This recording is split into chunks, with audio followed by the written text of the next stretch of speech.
recording. Yeah. Great.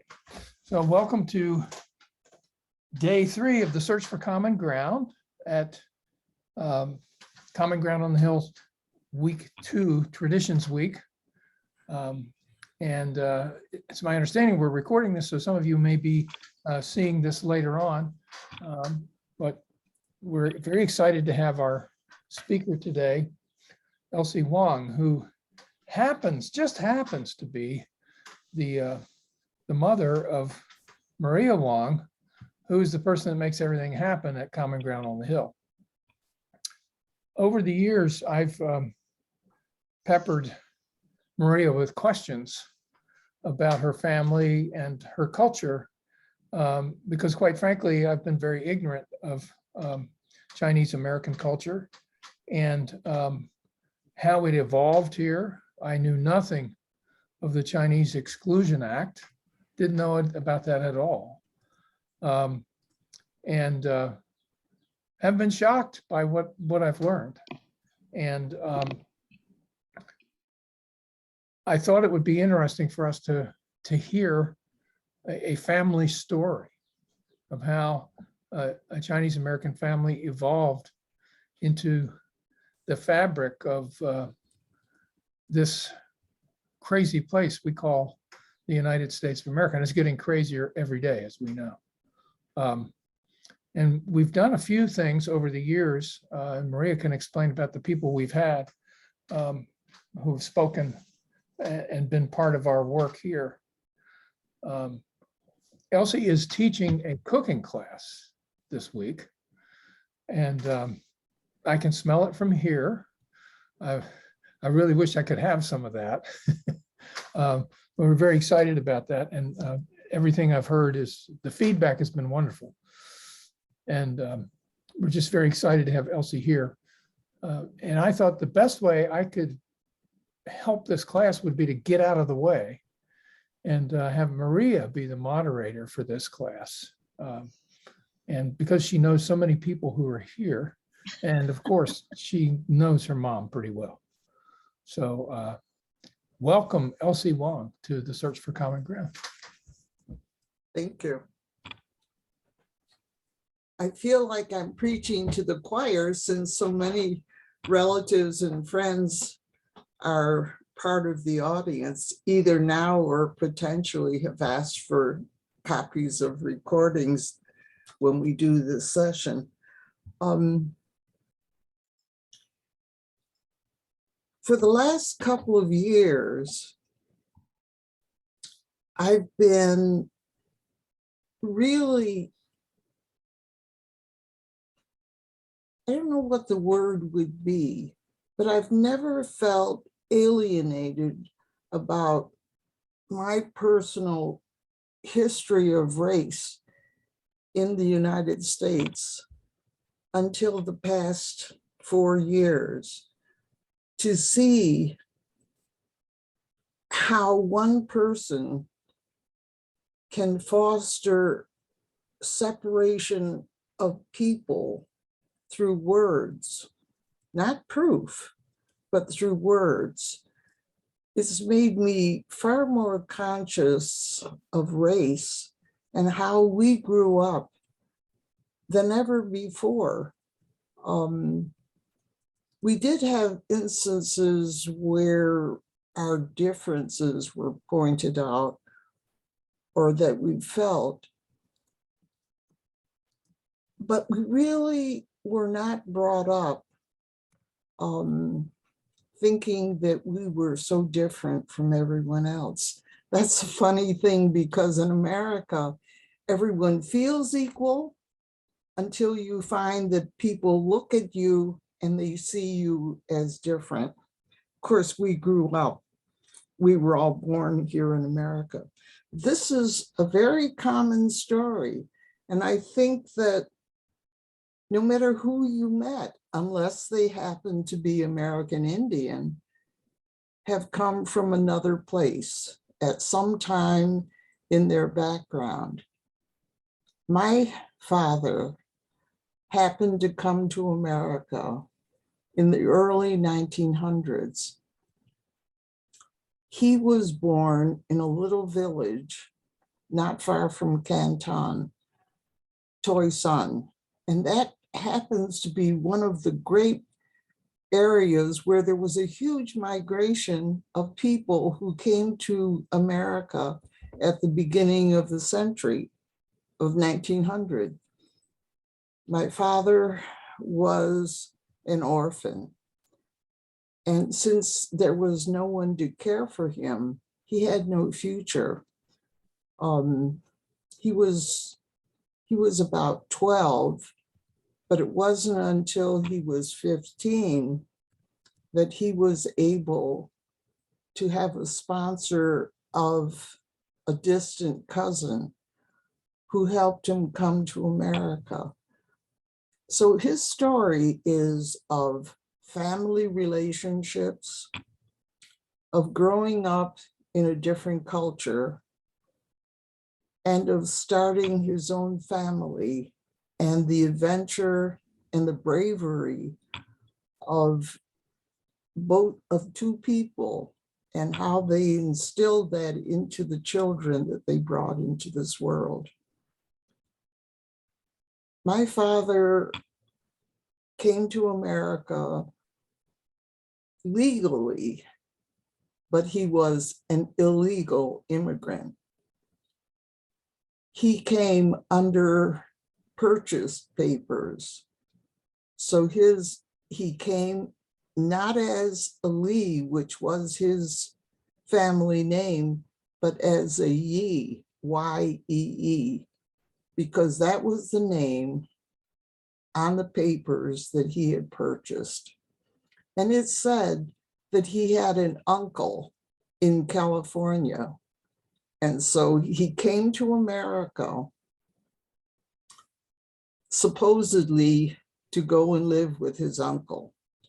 But he actually came to America and became an indentured servant because he had to pay off this person who had sold him his name, his new name. So for 10 years, he worked in Chinese grocery stores, Chinese restaurants, any place where he could work and make a living. But his earnings had to go to pay for his passage to come to the United States. I talk about the importance of family name. My father, having no relatives, just as the other young Chinese men who came to America, lived in family association sponsored houses. So there was a Lee Association, a Wong Association, a Chin Association, and you went to those places and you had a place to live. You never had to worry about having nothing to eat and no place to sleep. So you had a whole group of men, because women were not able to move to come to the United States at that time. It was only men, and only people. My father came sponsored under his supposed uncle. But as soon as he got here, he ended up living with a Lee Association, where he was able, it was like a dormitory, and they paid for their lodging, but they were able to have a place to live. And they also, through the Lee Association, would know who needed workers. And so they were able to get jobs working in Chinatown, in the Chinese community, not in the American community, because there weren't jobs available.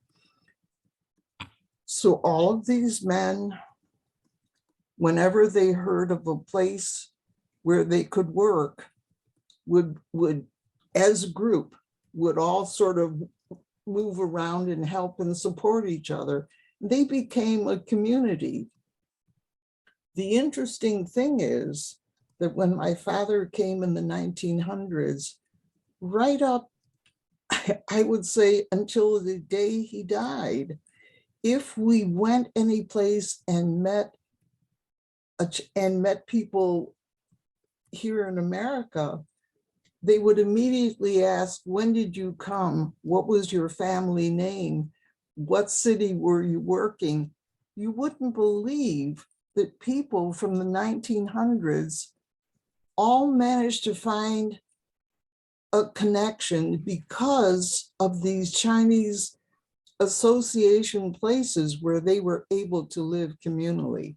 Anyway, that's where my father started. Paid off his dues. And after he came when he was about 15. And when he had been in America about 10 years, here's where the family connection comes in again. The distant relative of my father's had sort of taken my father under his wing.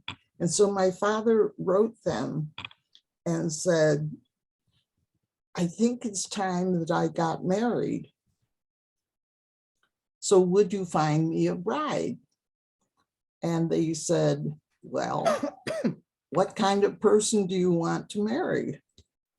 And my father said, well, you know, here in America, people really think it's important that you have straight legs. So I need to marry a woman with good straight legs. So that was his first criteria. My mother fit the criteria. Anyway,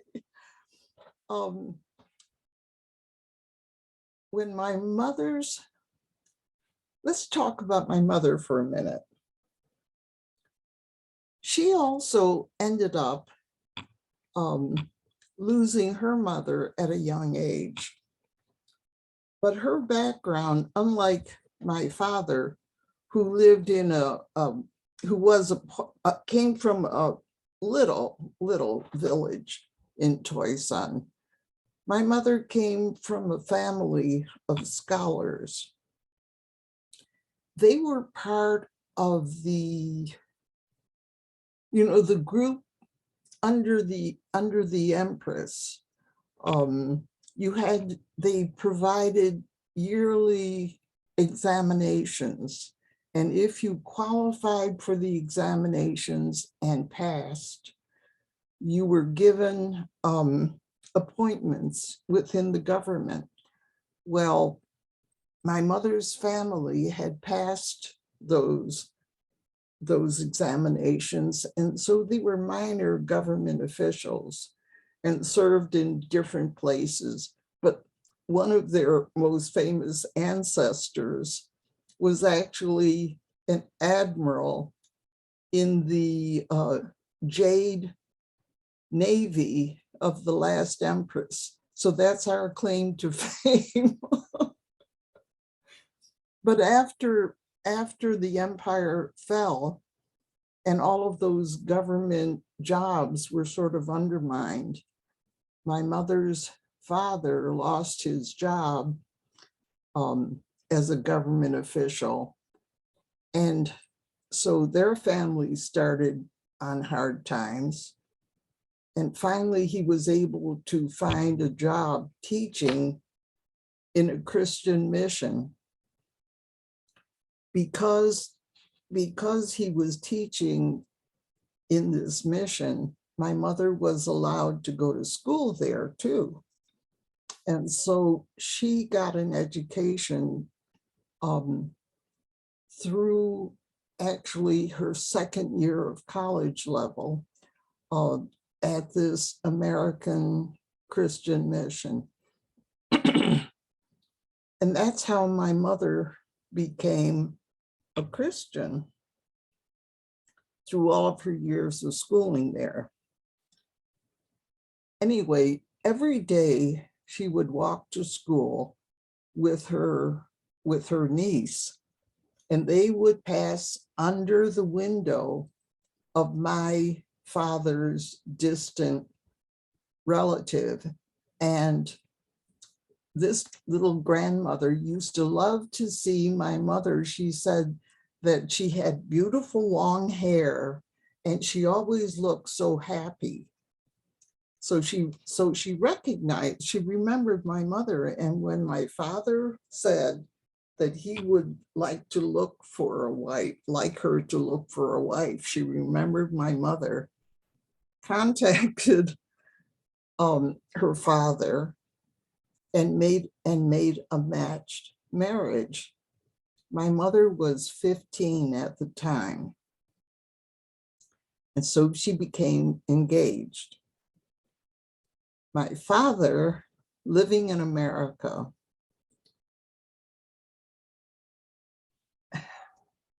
I guess they wrote, but not very much. But their engagement lasted 3 years. And by this time, my father said to his friend, I don't think I want to go back to China and get married. And his father said, and his friend said, you've got to go back to China. He said, she's 18. Nobody will marry her now. She's too old. So my father, feeling guilty, said, okay, he would go back. He would go to China and marry her. Anyway, the story of his coming to America, going back to China to get married, is really funny. He really didn't know my mother at all. And all he had was a picture. Well, my mother, being an educated woman, the picture he had, she had very long hair. But getting ready to be married, my mother wanted to look sophisticated. So she had her hair cut. My father arrives on the boat and he looks out over at all of these people and he couldn't figure out, he didn't know who was his fiance. She went to meet the boat with the servant from the Lee family, along with her niece, who she used to go to school with. My father his friends had told him that if you bring her back and you have first class tickets, it'll be easier when you come in through customs. So my father had saved all of his money. He had 2 tickets on this. He went over on first class and they were going to come back to America on first class. Anyway, he had all of these trunks and gifts that he had brought back to China. And he gets off of the boat, and all of these people came rushing over, grabs his bags and start running off. So he thought they were stealing his luggage, and he takes off after these people carrying off his things. My mother is standing there waiting to meet him, and he runs right by them. Didn't stop to say hello. Didn't say anything, and she was insulted. What kind of a man would come here and wouldn't even have good manners to say hello? So she was miffed.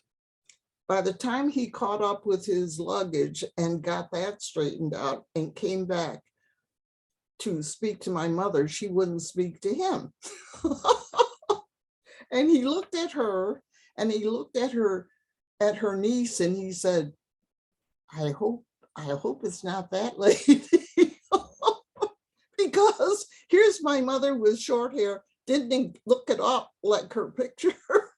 So he was extremely relieved to find that she was the attractive lady standing there, even though she wouldn't talk to him going back to the house.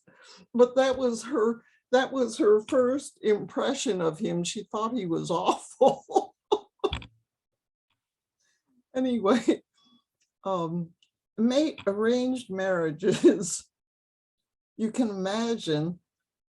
Can you imagine meeting somebody for the first time and immediately getting married? Oh my God. The interesting thing about my father's relative was that he was one of the first people who was accepted to study medicine at the University of Glasgow in Scotland. So he was my father's ideal, an educated man, a professional, a doctor. And he was very nice to my father and had invited both of them to live at his home and to be there for several months while they got married and had a honeymoon. But he was their host. My parents came to America, ended up at Angel Island, and then we're going to go to Buffalo, where my father lived at that time. Now, when my father started out, he started out in America. He lived in San Francisco and worked his way across the country, wherever there was work. By this time, he had learned to cook and had been through all the different parts of Chinese restaurants of cleaning and learning how to cook and serving and then finally cooking. But when he came, he had jobs in various cities coming across America. One of the places that he lived was Washington, D.C. And all of his memories of Washington, D.C. was, he said the weather was so hot. He said you couldn't even breathe in that city. So he absolutely hated it. And then the group of them moved down to Philadelphia, and he said, oh my God, it's so hot in Philadelphia. So somebody said there were jobs in Buffalo. They were opening new restaurants. So we moved to Buffalo, and he said, oh, I love this city. He said, it was so cold. There was no air conditioning in the 1920s. And he loved working there. So he said, I'm going to live in Buffalo. So he brings my mother, who had grown up in Canton, which is a city in China, and they moved to Buffalo. Within a year after they married, the first child was born, my sister. Then my brother Frank was born, and then Fred, and then me. So my mother had a child a year from 1928 until, well, so I was the fourth. Maybe we should show some of those early pictures. You want me to turn on the PowerPoint? Yeah, why don't Okay. we show some of those early pictures so Okay. I can show you my mother with her short hair. This is their marriage certificate in Hong Kong. They had beautiful, oh, and here's my mother in her wedding dress, and my father, and this is her cousin who was her bridesmaid. My mother was 18. Oh, this is interesting. A letter from the minister of the American Chinese School, and it says, "Dear Sir, the bearer of this letter is Mr. Yi Shu Ning." That was his paper name. He carries a marriage certificate, which is signed by me as the clergyman who performed the marriage ceremony in the Chinese Methodist Church located in the island of Hainan, which is across the Pearl River from Canton City. The bride, Wong Lan Fong, her maiden name, is a member of the United Brethren mission of this city.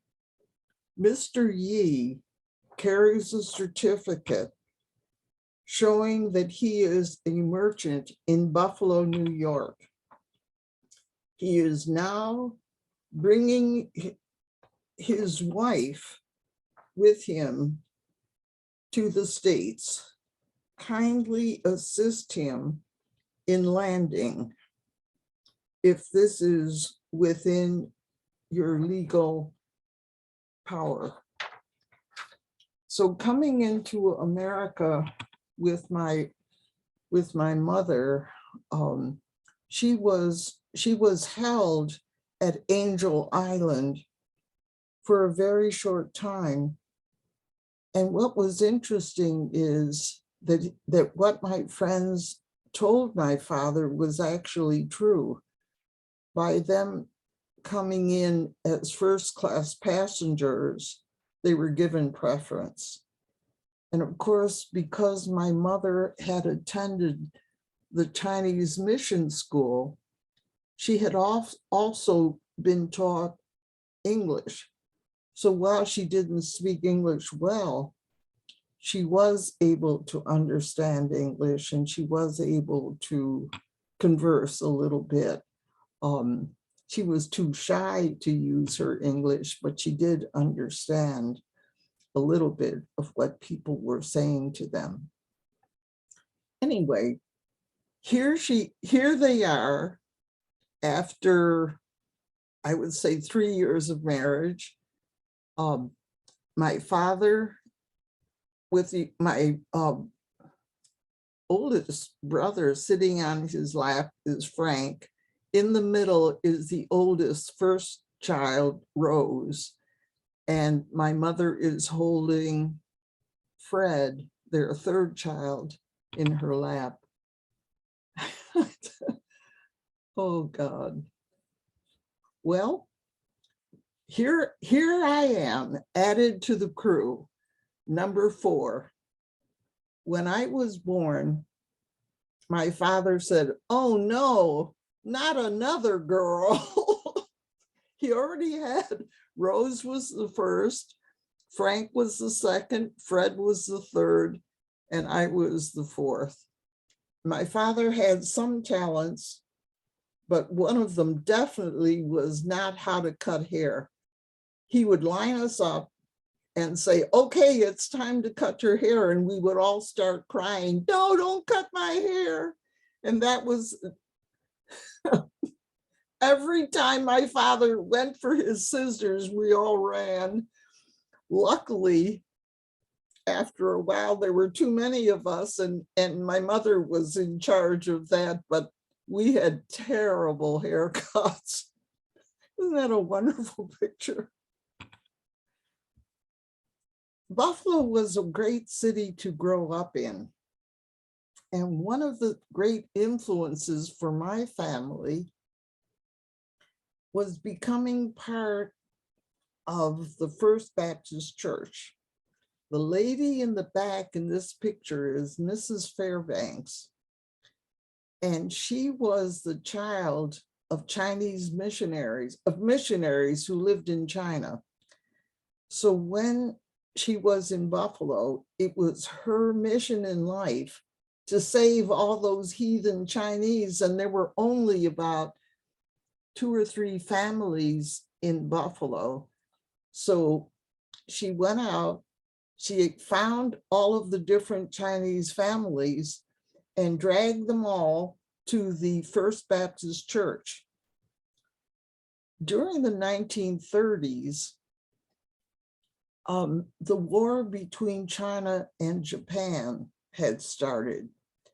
And so it was Mrs. Fairbanks' idea that she would gather all of the Chinese and she would raise money to help the Chinese, in the war.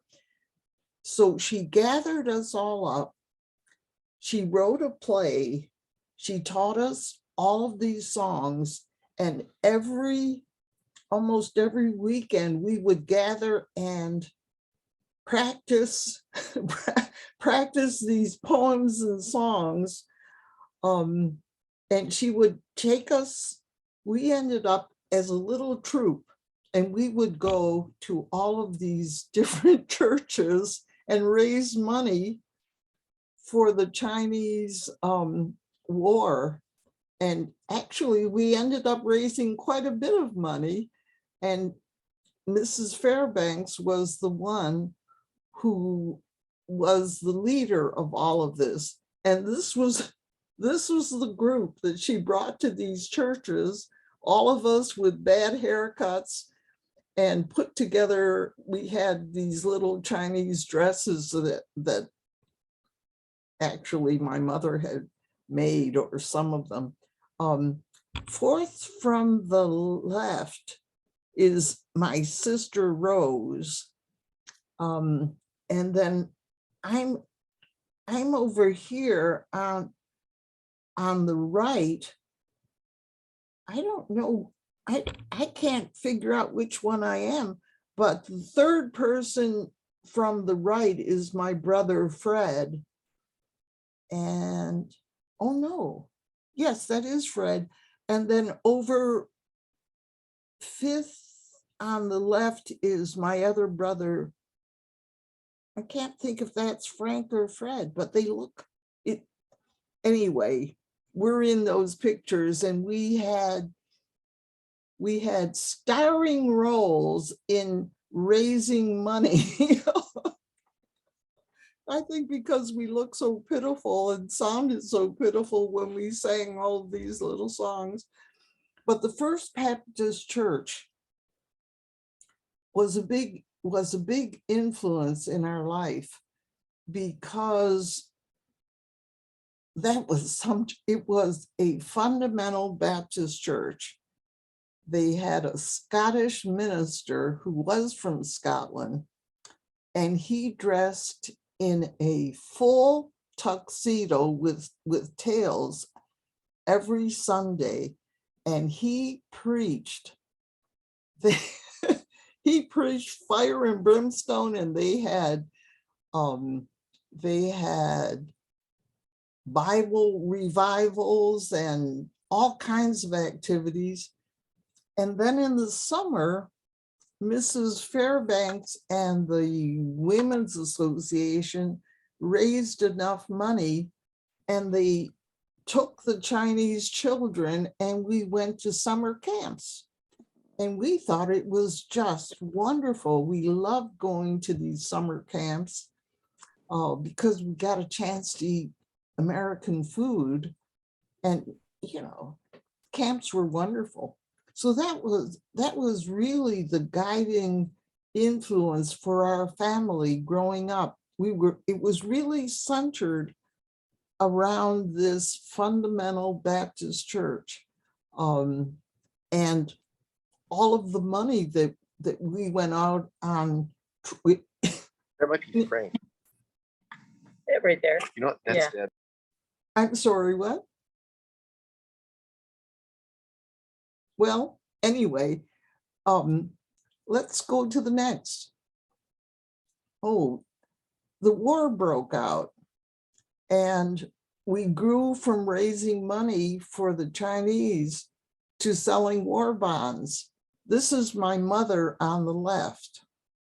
There were only 3 women, 3 families in 3 Chinese families in Buffalo at the time. And these are the 3 mothers. But my mother is on the left. And that dress is actually her wedding dress in that picture that that you saw of the wedding.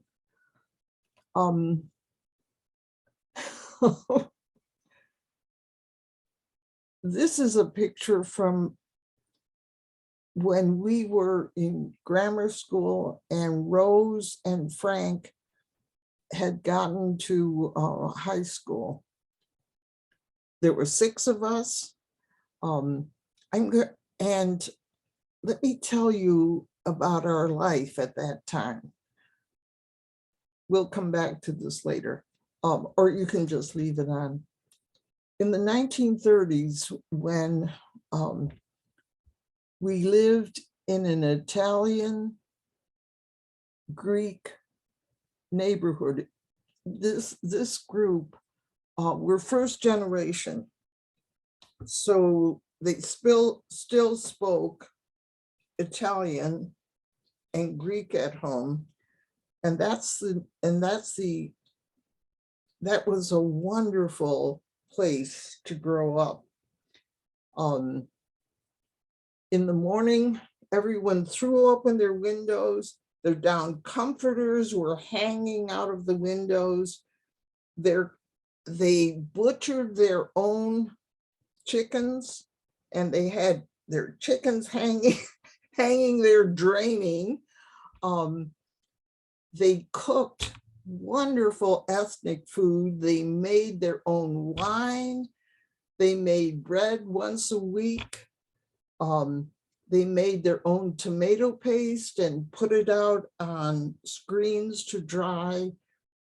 Just what I remember about that neighborhood are the wonderful smells, because there were big cheeses hanging in the basement, and the smell of the bakery day.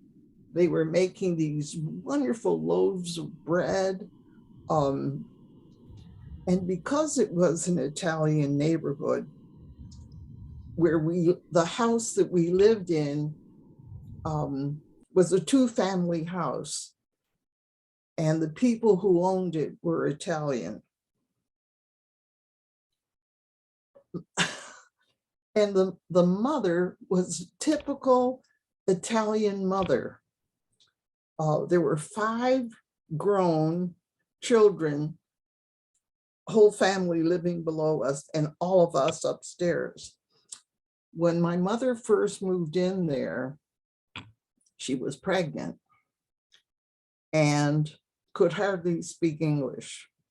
And every night, the mother would come upstairs with a big bowl of pasta covered with tomato sauce and layered with cheese. My mother was so polite. This lady would come in with this pasta, and my mother said just the smell of that cheese would make her want to throw up. But because it was so fragrant. But this lady came up every day with some Italian food covered with this cheese. And pretty soon my mother said, well, this tastes pretty good. So from throwing up to starting to really like Italian food. So the funny part was, my mother was a wonderful cook. So we always had Chinese food, unless we had spaghetti with meatballs and cheese. So we ended up having this experience right from the start of the combination of Chinese food, and Italian food. Many years later, when I lived in New York and met my person who was to become my husband, I think it was almost on our first date, he had won a scholarship, a year's travel scholarship to Europe when he graduated from Columbia. And he had just come back from Europe when we met. And I said, what was your favorite place to visit? And he said, oh, Italy, because I love the food. And I thought, this is the guy for me. So that was funny. But anyway, so our first growing up was in Buffalo, in the middle of this wonderful passionate Italian community. And when I mean passionate, it's really true. You could hear everybody yelling and talking Italian. And it seemed that there were so many romances that parents didn't approve of. And everybody used to sit on their porches at night while the children all played. And then if the parents didn't approve of the boy that the girl liked, you would hear families shouting at each other. Stop seeing that boy. That was our introduction to America. It was delicious. Anyway, got to be the 1930s. Things were very bad economically, and we had a very growing family. My father's, one of his first jobs was working in a speakeasy where he was the cook. And as the cook, and because it wasn't legal, they always, it was sort of locked down.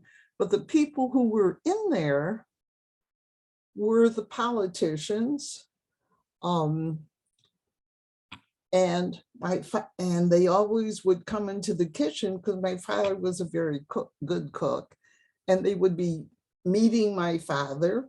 And so he met the lawyers, the bankers. I don't know if they were the gamblers, but he became friends with the politicians from working in the speakeasy. And then later he opened his own restaurant. He had his own restaurant, and it was in the Jewish neighborhood. When he opened his restaurant, he tried to rent a home nearby so that he wouldn't have to travel so far. I'm sure with the thought that we would be able to help him in the restaurant, but nobody would rent a house to him. And so he had his restaurant quite far from our home. And I remember my father would leave in the morning, probably around 10, but that was after we had all left for school. And by the time he got home at night, it was almost 2 in the morning. So he never saw us and we never saw him. But my mother was a wonderful psychologically ahead of her time, because she would always keep us in line by saying, your father said, and we believed her, you can't do this. So my father, while we never saw him physically, was always present as the disciplinarian of our group. I talked about how important name your family name was. And of course, we were all named Yi. And my mother would, whenever we left for school, she would say, just remember, you have to be a good student. Don't do anything bad, because you're the only Chinese family there. And if you're bad, they're going to remember you immediately. So they better remember you because you did something good. She said, don't disgrace your name. My mother's method of disciplining us was the oldest person was responsible for the next person. She didn't, if we did something bad, she didn't say, why did you do that? She would say, Frank, why did you let them do that?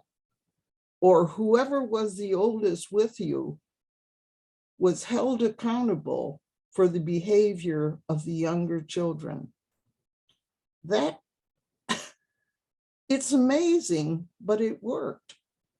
Wherever we were, if the younger ones weren't behaving, it was our responsibility to make sure they did. And we always did.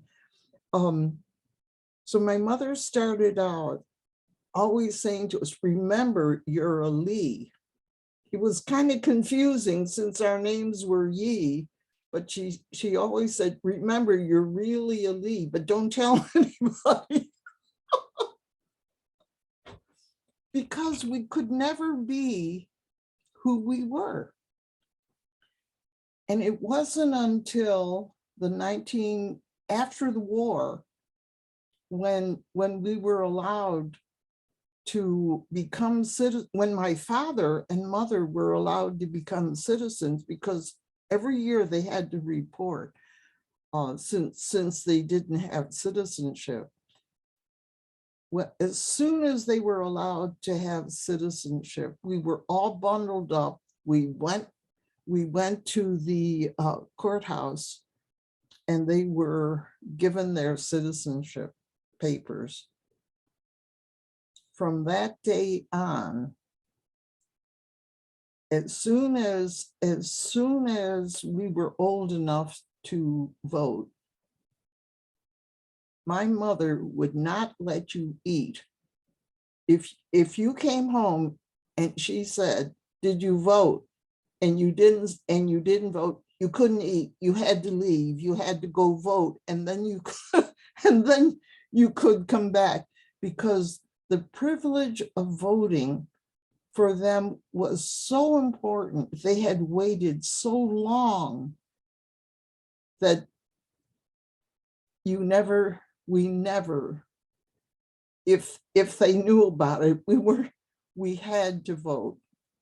It was something that was so precious to them. Let's go back and see where we are. Oh, wait a minute. I wanted to tell you what happened to us in the 1930s. We grew up in this Italian neighborhood, but times had gotten so bad that we really couldn't, my father couldn't afford where we were living. And so a friend of his said, I have a laundry, and your family could learn how to run a laundry. And since everybody else had laundries, it sounded like a great opportunity.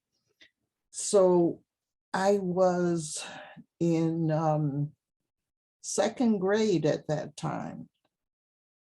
We moved into this laundry. And when I say we moved into the laundry, that is exactly what we did. We had been living in a house, but we moved into a laundry which did not have any bedrooms, did not have a bathroom. It was simply a place of business. and there was a large room. We put beds along the side. So there were 6 of us, plus my mother and father. And we slept and worked and lived in this laundry. It really had nothing.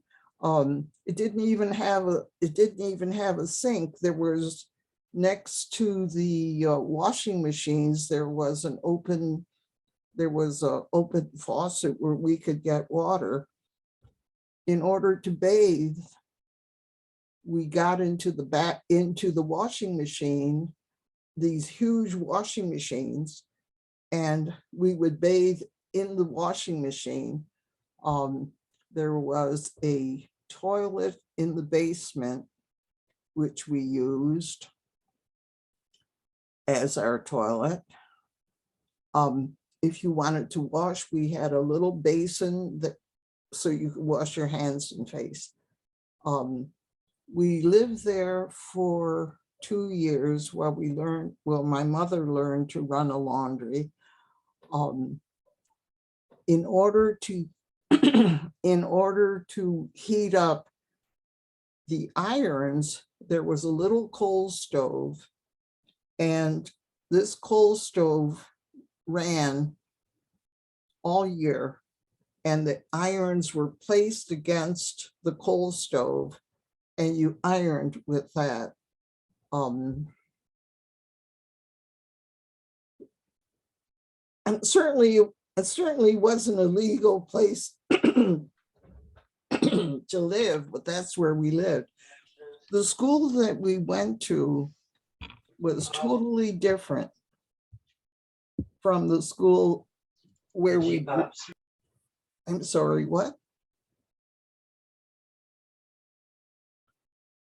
The school that we went to, we were in a middle class, upper class Jewish neighborhood. When we went there, Rose was in probably 6th grade, and they said that she was so far behind, she needed to be tutored. And the rest of us were pretty suspect. But anyway, I went there in 3rd grade, so we were each of us in different grades at that point. Rose started out being tutored. By the time she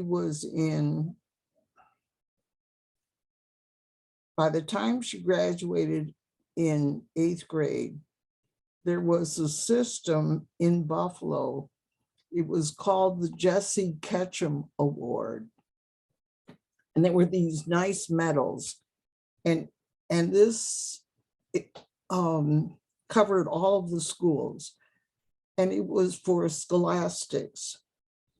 Rose won the Jesse Ketchum Award for 7th and 8th grade for the top student at her school. All of us, isn't that amazing? Anyway, we were there for 2 years. And then there was a wonderful lady who was the principal of that school. The majority of the people of that school, as I said, were Jewish families. But the big thing that they did every year was to have a Christmas pageant. I don't know why, but they had this huge Christmas pageant. And the end of it was that they had all of these people as angels. And anyway, it was magnificent. Rose was taken aside. And they said she couldn't be in the pageant. She said, why not? Well, Rose, you could help us by doing the background work. Well, it turned out that the teacher said Rose could not be in the pageant because she looked different. The funny part was, within that school, we were probably the only real Christians because we belonged to the First Baptist Church, and Rose was not allowed to be in this Christmas pageant that was put on with all of these Jewish students. Now, explain that to me. Well, the principal found out that Rose was not allowed to be in the pageant. So she came to our laundry and apologized to my mother because that had happened. And in the process, she got to know, she met my mother. And of course, she, being the principal of the school, was aware. Of course, we were the only Chinese. We were probably the only minority in that school. Anyway, she liked Rose so much that when we were probably, we ended up buying a laundry, and we were going to move. And when Ms. James heard of that, she said, Rose can't leave this school. I want her to stay. You had to go to the school of your neighborhood, but she arranged for Rose to stay at School 53, which was one of the top schools in the city at the time. Of course, we didn't know that. Anyway, we ended up moving and owning our own laundry, which turned out to be in the heart of the ghetto of Buffalo. So we went from this middle-class Jewish neighborhood into the very center of the Black neighborhood of Buffalo. I cannot tell you what it was like. You know, I said that in the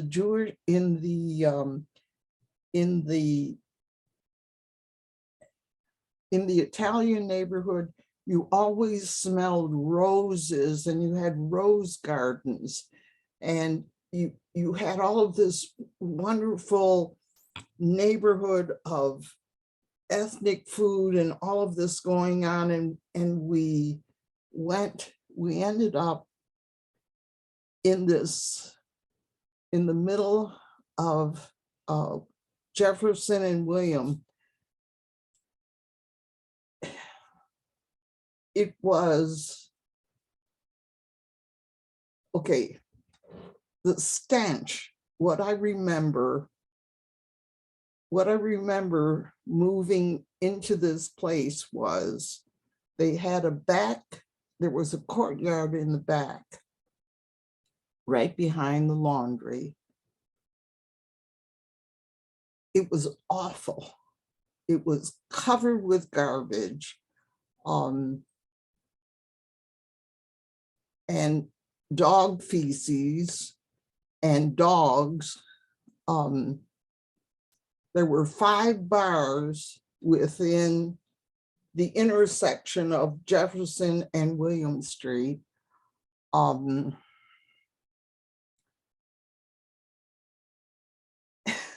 It was noise, it was chaos.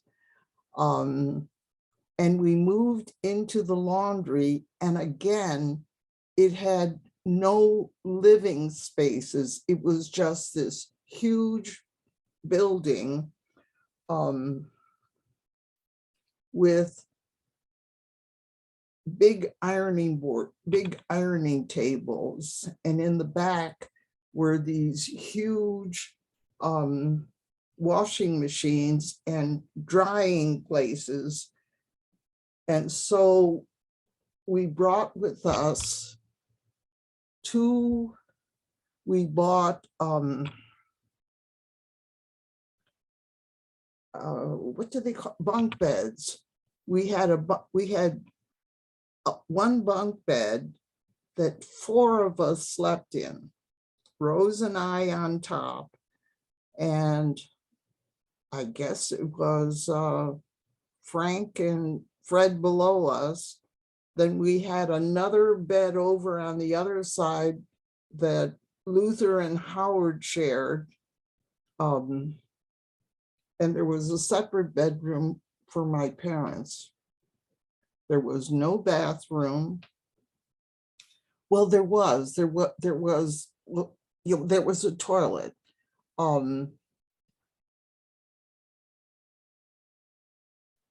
That was our introduction to that laundry.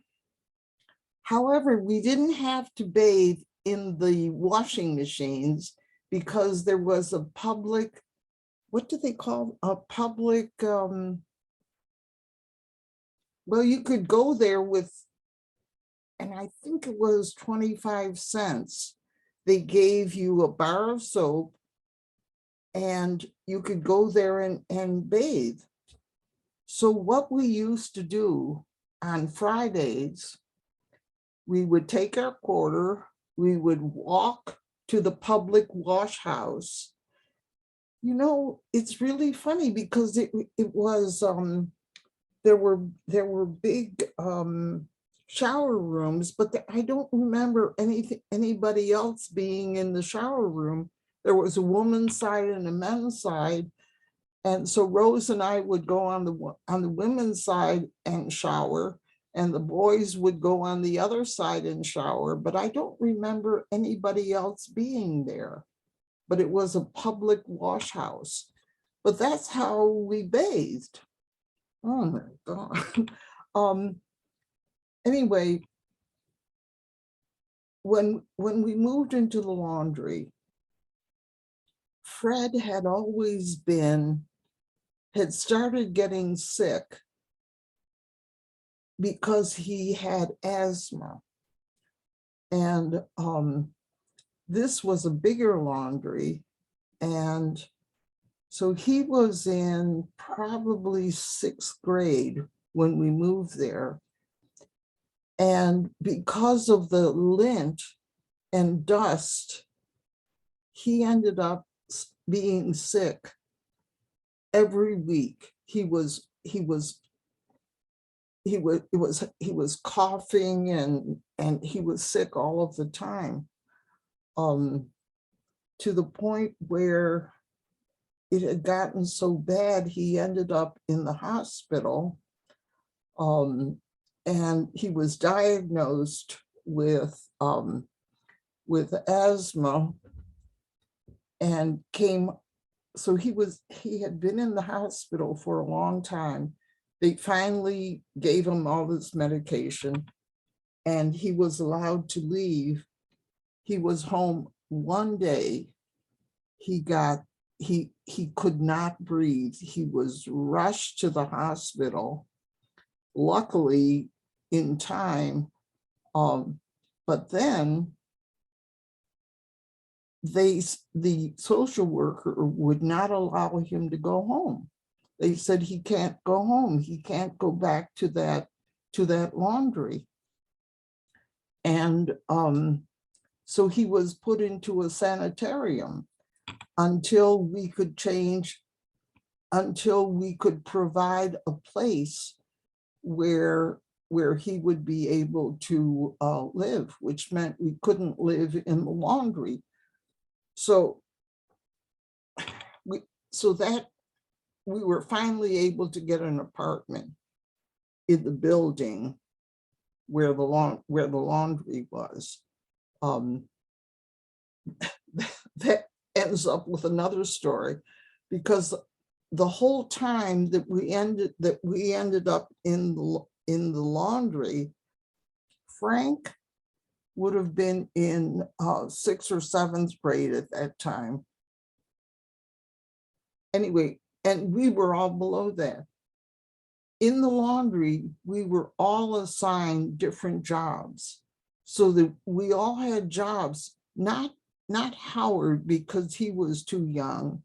But Luther was old enough at that point.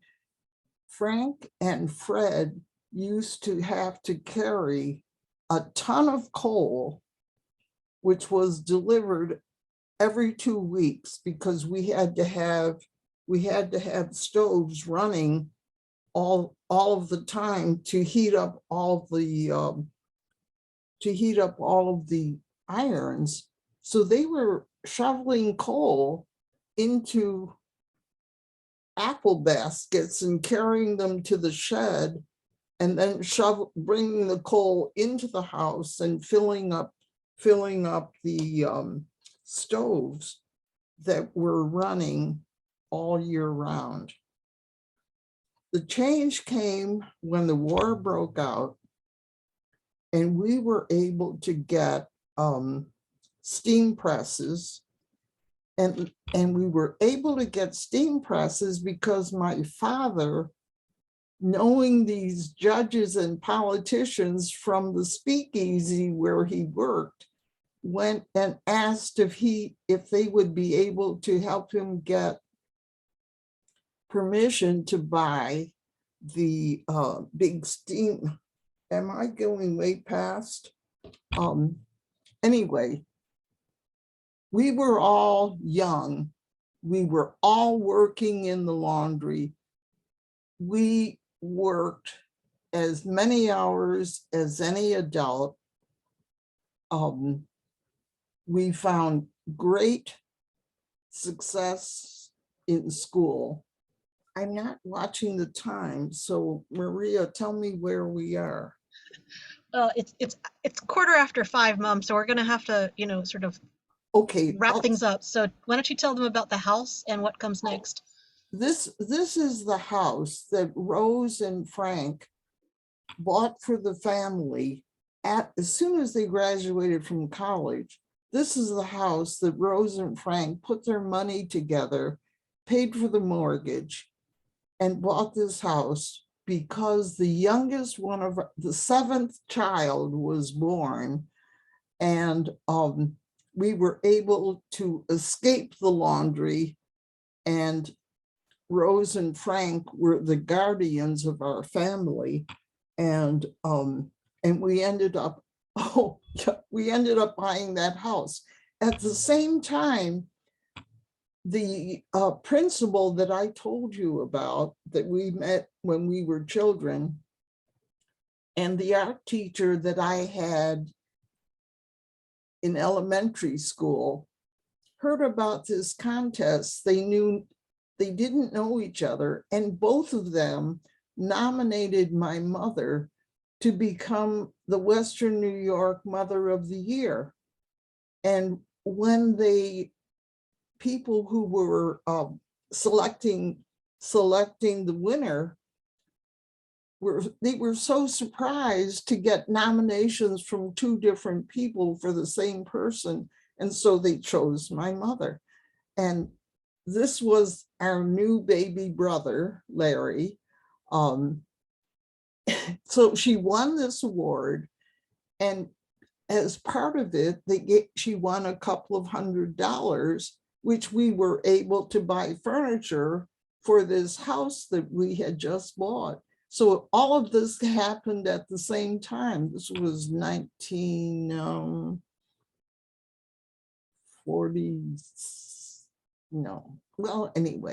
1950. Yeah, no, in the 40s. It was right after the war. By this time, everybody was going to college, and this is the family at my father's 70th birthday party in the backyard of a house that we had subsequently bought. This is Maria, second from the left in the second row, sitting on my lap.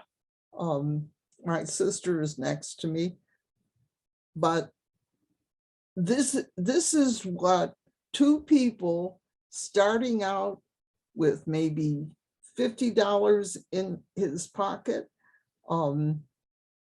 this is what my father and mother were able to accomplish. All of us went to college. Let's see, this is Frank up at the top on the left, became an engineer, was part of the group that worked on the Apollo space mission. Next to him is Howard, who became a plastic surgeon. Larry, the youngest brother, became a orthopedic surgeon. My sister Rose was the first head of a pharmacy in Buffalo. She was the first woman pharmacist manager in Buffalo. My brother Luther became a dentist. And this is me. I started out as a art teacher. I ended up in personnel, and I became manager of compensation at the University of Maryland. Are we missing anybody? Uncle Fred's not in that picture. Uncle Fred. Uncle Fred became a radiologist in Ann Arbor and ended up helping to design the new probes that were able to allow a great advancement in cryosurgery. He was on standby with, I guess, 2 or 3 other doctors when President Reagan had his prostate cancer removal treatment. But Fred was one of the people because of his expertise in cryosurgery. Interesting, at one point we counted, there were 20-something doctors, including husbands and wives in our family. And the latest doctor, Fred, this is Fred above me. Fred's granddaughter was the latest doctor this past year. Howard is the middle up on the top. His daughter is about to become the head of Asian Studies at Harvard, the chair of that. And I think, let's see. And Fred's great granddaughter about 2 years ago was named one of the young up and coming artists in America. So it just shows America thinks of immigrants and they want to close the door, but without immigrants, look at the gifts that my parents brought to America because the door was open. Anyway, that's our story. Oh, and here was our last, about 5 years ago, this was our reunion in Buffalo with all of our wonderful our in-laws and the outlaws and the whole rainbow of people that are part of our family.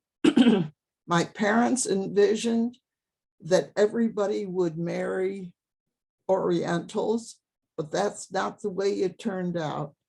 And it doesn't matter. It made our lives so much more interesting. Here's the picture of my mother that was on her passport. And a few years ago in 2012, the archives, what is that called, Maria? in Washington. It's the National Archives in Washington. The National Archives in Washington did a big display of immigrants. And where do you think, right at the top, the very top picture, that's my mother's picture from her passport when she came to America. And our Fred's daughter gave the keynote speech to kick off this display at the National Archives. That's our story. Does that Howard's daughter. Yes, Howard's daughter. So when I hear people worrying about bringing in all of these immigrants, all I can think of, America would not be as interesting as it is without the gifts of all of these immigrants.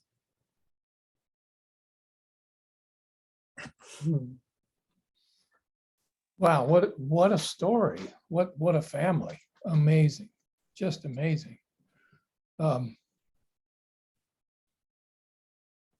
You know, we have a sister program, Common Ground on the Border.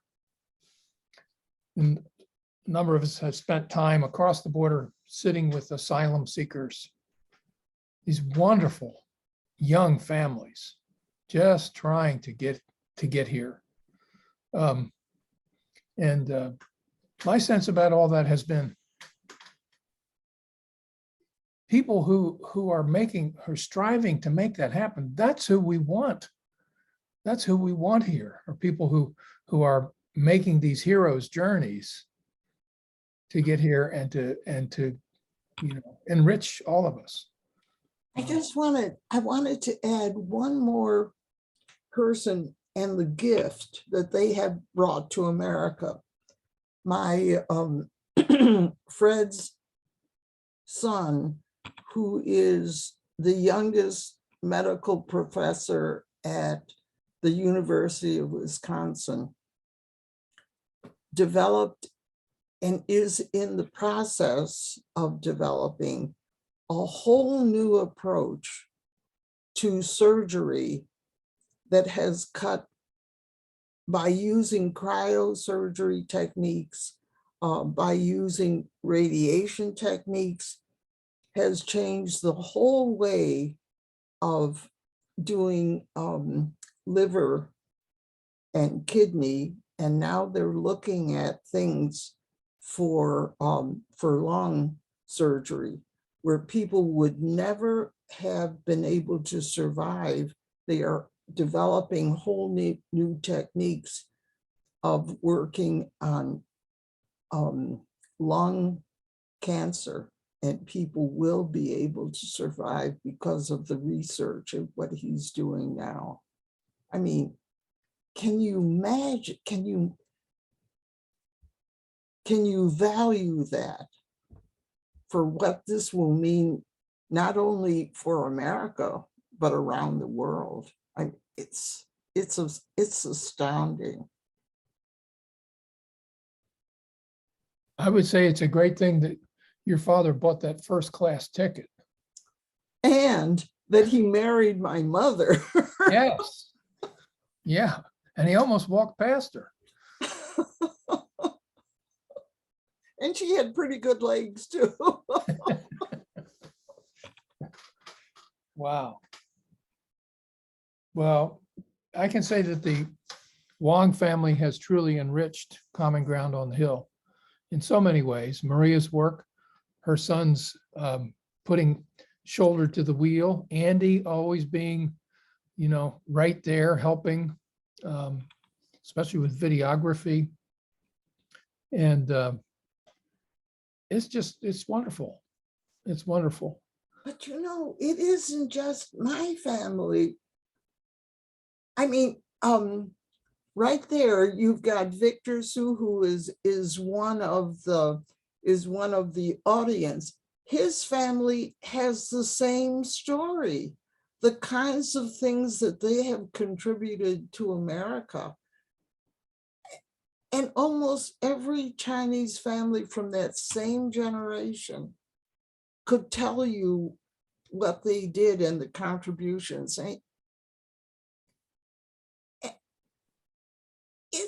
It's unbelievable. So when I hear, I'm sorry, but I cannot be Republican.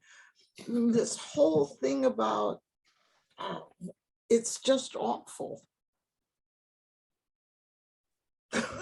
My children always say, stop saying that. No, keep saying it.